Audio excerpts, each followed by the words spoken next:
चलिए अब आगे बढ़ते हैं। भारतीय न्याय संहिता की धारा 43। तो धारा 43 में बताया गया है कि कब संपत्ति संबंधी व्यक्तिगत प्रतिरक्षा का अधिकार प्रारंभ होता है और कब तक बना रहता है। जैसे शरीर संबंधी में था, उसमें दो ही बातें थी कि जो ही संकट में आपको लगे, शरीर का संकट आ गया तो ही शुरू हो जाएगा, और जो ही संकट खत्म हो गया खत्म हो जाएगा। लेकिन इसमें अलग अलग मामलों में अलग अलग बताया गया है कि चोरी में कब शुरू होगा। शुरू तो सब में एक साथ ही हो जाता है, लेकिन कब तक बना रहेगा उसके लिए अलग अलग क्लोज है।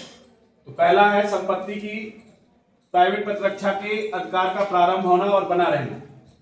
तो लिखा है संपत्ति की प्राइवेट प्रतिरक्षा का अधिकार तब प्रारंभ होता है जब संपत्ति को संकट की युक्तियुक्त आशंका प्रारंभ हो जाती है। जो ही लगेगा आपको कि संकट की हमारी चोरी हो जाएगी, संपत्ति या नुकसान होगा, तो ही ऐसा अधिकार शुरू हो जाएगा। चोरी के विरुद्ध अपराधी के संपत्ति सहित पहुंच से बाहर हो जाने तक यह अधिकार बना रहेगा। जब तक कि वो आपकी आंखों से आपका सामान लेकर ओझल नहीं हो जाता है, तब तक यह अधिकार बना रहेगा। अगली बात कह रहा है, या तो लोक प्राधिकारी मतलब पुलिस की सहायता जैसे ही प्राप्त कर लेता है, वैसे ही अधिकार समाप्त हो जाएगा व्यक्तिगत प्रतिरक्षा। अगली बात कह रहा है संपत्ति प्रतिधुत या रिकवर्ड हो जाने तक बना रहता है। जो ही आपकी जो संपत्ति उसने चोरी की, लूट की है, वो संपत्ति आप जो ही वापस कर लेते हैं, वैसे ये अधिकार समाप्त हो जाता है। बाकी कानूनी प्रक्रिया आगे चलती रहेगी।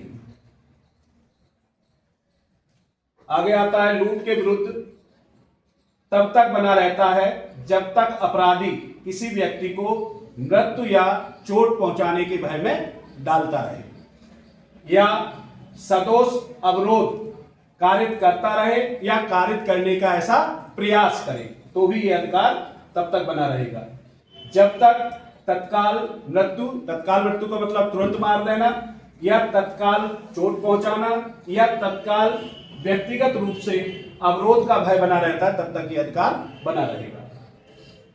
अगला आता है आपराधिक अत्याचार में, क्रिमिनल ट्रेसपास में या दृष्टि के विरुद्ध तब तक बना रहता है जब तक अपराधी आपराधिक अत्याचार या दृष्टि करता रहता है। यहाँ आपराधिक अत्याचार का मतलब है नकब लगा रहा है, जो ही लगाना शुरू किया तो ही शुरू हो गया, और जब तक ऐसा काम करता रहेगा गलत काम, तब तक यह अधिकार बना रहेगा।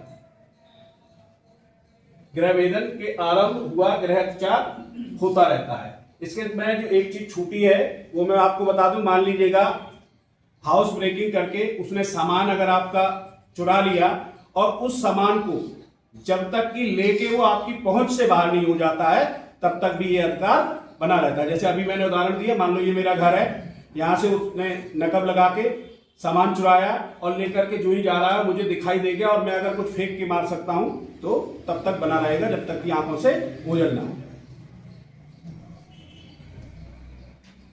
धारा 44 इंपॉर्टेंट है आपके व्यवहारिक ज्ञान के लिए भी और कानून की दृष्टि से। लिखा है घातक हमले डेडली असॉल्ट के विरुद्ध प्राइवेट प्रतिरक्षा का अधिकार जबकि इनोसेंट व्यक्ति, निर्दोष व्यक्ति को नुकसान पहुंचने का रिस्क हो, जोखिम हो।